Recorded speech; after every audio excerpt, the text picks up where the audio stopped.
मेरे विचार से इसमें अमेरिकन डिप्लोमेसी ने गलती करी, बहुत बड़ी गलती। ये जो मीटिंग होनी थी ये बंद कमरे में हो सकती थी और उसके बाद दोनों लीडर्स बाहर आके प्रेस स्टेटमेंट देते अपनी जो भी, या मीडिया से क्वेश्चंस लेते। दूसरी बात, ये जो मीटिंग होनी थी ये बंद कमरे में हो सकती थी और उसके बाद दोनों लीडर्स बाहर आके प्रेस स्टेटमेंट देते अपनी जो भी, या मीडिया से क्वेश्चंस लेते। आने वाले वक्त में ये डील बनेगी, परंतु अभी के लिए ये एक हिक्कप हो गया है। ट्रंप और जेलेंस्की की जो ये मीटिंग हुई ये बहुत ही अजीबोगरीब हुई।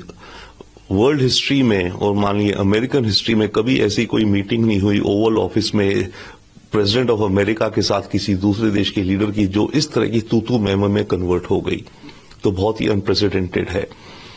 दूसरी बात, मेरे विचार से इसमें अमेरिकन डिप्लोमेसी ने गलती करी, बहुत बड़ी गलती। पहली बात, जब उन्हें पता था कि जेलेंस्की के विचार क्या हैं और जेलेंस्की अभी तैयार नहीं है इस तरह की बातचीत के लिए कि सीज फायर कैसी हो, मिनरल्स का क्या हिसाब हो, तो जेलेंस्की को बुलाया क्यों मीटिंग के लिए? देखिए, जब बड़े लीडर्स के बीच में जब मीटिंग होती है तो 80% 90% पहले होमवर्क हो जाता है उनके मिनिस्टर ऑफ फॉरेन अफेयर्स, दोनों देशों के bureaucrats, diplomats, national security advisers द्वारा। दो लीडर्स तभी मिलते हैं जब सारा होमवर्क हो गया होता है, ताकि मोटी मोटी बातें होनी और हैंडशेक होना और स्माइल और पिक्चर हो। तो ये एक अमेरिकन डिप्लोमेसी की एक मैं बहुत बड़ी गलती मानूंगा। हो सकता है वो तेजी में, जल्दी में है कि कोई डील करनी है और विन लेनी है इसलिए करा, पर जो भी कारण है ये गलत हुआ। दूसरी बात, ये जो मीटिंग होनी थी ये बंद कमरे में हो सकती थी और उसके बाद दोनों लीडर्स बाहर आके प्रेस स्टेटमेंट देते अपनी जो भी, या मीडिया से क्वेश्चंस लेते।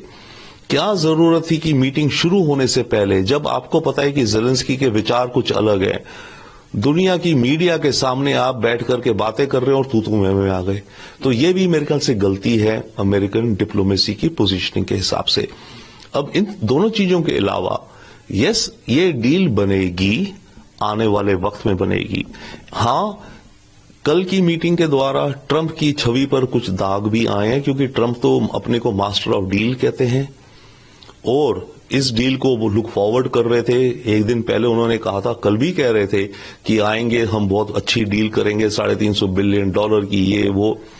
अब जेलेंस्की आए, डील नहीं हुई और जेलेंस्की इस तरह की बातें करके चले गए। तो ट्रंप की छवि पर भी ये थोड़ा दाग है। परंतु ट्रंप एक मैच्योर बिजनेसमैन, मैच्योर लीडर है। वो जिस इंडस्ट्री से, रियल एस्टेट बिजनेस में आते हैं, उसमें बहुत नेगोशिएशंस होती हैं, आगे पीछे होता है, ब्लफिंग होती हैं, धमकियां दी जाती हैं, ये वो, और एंड में जाके डील बन जाती है। ट्रंप तो मार्क जकरबर्ग को कहते थे पिछले साल में से जेल में डाल दूंगा, और अब मार्क जकरबर्ग उनका सबसे अच्छा दोस्त बन गया है। ट्रंप का वाइस प्रेसिडेंट जो जेडी वैंस है, ट्रंप को हिटलर कहता था, पर ट्रंप ने उससे भी दोस्ती कर ली, उसको अपना वाइस प्रेसिडेंट बना लिया। तो ट्रंप प्रैग्मेटिक भी हैं। तो ट्रंप, क्योंकि अपने देश के हित में उन्हें ये डील चाहिए, क्योंकि ये जो मिनरल्स हैं, फिलहाल दुनिया में जो मार्केट है उसको चाइना कंट्रोल करता है, और ये जो मिनरल्स हैं ये जाते हैं आपके मेटलर्जी में, हवाई जहाजों को बनाने में, मिसाइल्स को बनाने में, कंप्यूटर चिप्स को बनाने में इत्यादि। ये चाइना मार्केट कंट्रोल करता है। अगर यूक्रेन से डील हो जाती और होगी आगे, तो अमेरिका को एक डिफरेंट सप्लाई चेन मिल जाती और चाइना का जो रुतबा और जो दबदबा था वो कम हो जाता। तो अमेरिका को उस मामले के लिए ये डील चाहिए। तो आने वाले वक्त में ये डील बनेगी, परंतु अभी के लिए ये एक हिक्कप हो गया है। न्यूज नेशन अब व्हाट्सएप पर खबरों के ताजा अपडेट के लिए न्यूज नेशन के इस QR कोड को स्कैन करें।